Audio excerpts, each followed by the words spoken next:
Okay. This topic is called the Ontology of Craniofacial Development and Malformation. We're doing that up in Seattle. So the goals of this project are to create an ontology for use by FaceBase, and that really consists of two major components. One is a set of standardized terms that we can use for annotation of the data that you're all depositing, and to allow us to do retrieval by keyword search, sort of like a Google search. But the other thing that an ontology has is relations among these terms, so we can represent knowledge, like the parts of something, or what develops from what, or what are the mappings between two species, things like that. And that should allow us to do more intelligent integration, asking questions like, find all the gene expression data sets for structures that may be precursors of some human structure that are involved in, say, something like cleft lip. That's something you can't really ask that question easily by using keywords. So that's another major use of the ontology. So as we've already been hearing about, the FaceBase repository is consisting of all sorts of studies and kind of data, multi-level, multi-granularity, different labs. And so the idea about the OCDM is it would provide a semantic way of integrating data by annotating these data sets with these controlled terminologies and then using these relationships to help do queries that would help to integrate the data. And so the OCDM, we're building that here, but we're certainly not doing that on its own. We're bringing in ontologies wherever we can from other sources, model organism ontology that we will be bringing the ZFIN in for the zebrafish, Uberon, which I guess Melissa's involved a lot in, and other medical ontologies, trying to bring them all in into the OCDM, importing them.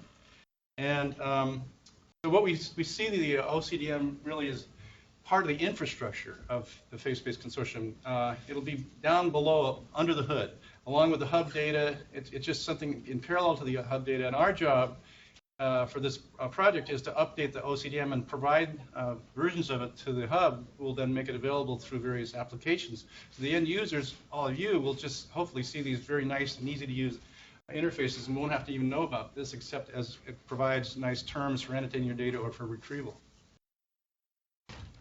So the way we've been doing this since, as part of FaceBase 1 for about the last year and a half of that, not the whole time.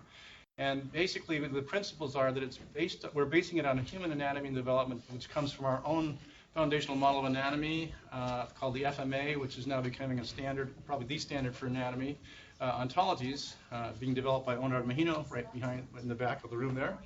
And we will utilize existing ontologies as much as possible. We're trying to do it in a modular way.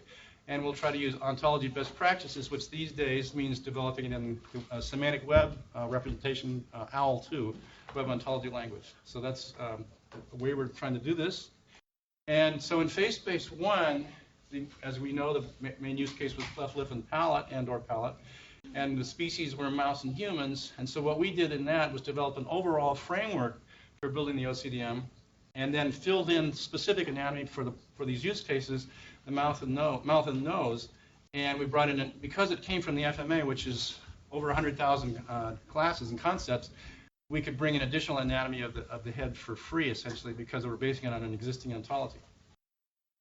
So now the rest of this talk, I want to kind of briefly give a little bit of discussion of the overall framework. I talked about that a lot more last summer, but not everybody was there.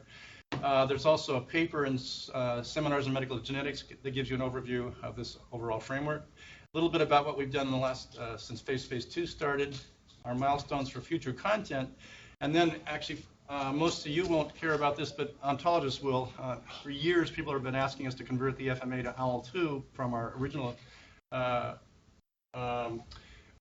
representation, which was frames, and protege frames, and we've actually done that now. Todd Detweiler's done that. And then a little bit about workflow, how we do it, and how we could see it might be being used and accessed. So this is just a brief view of the overall structure of the OCDM. You can actually see this in this interactive viewer that was developed by Melissa Clarkson. I showed that actually running last summer.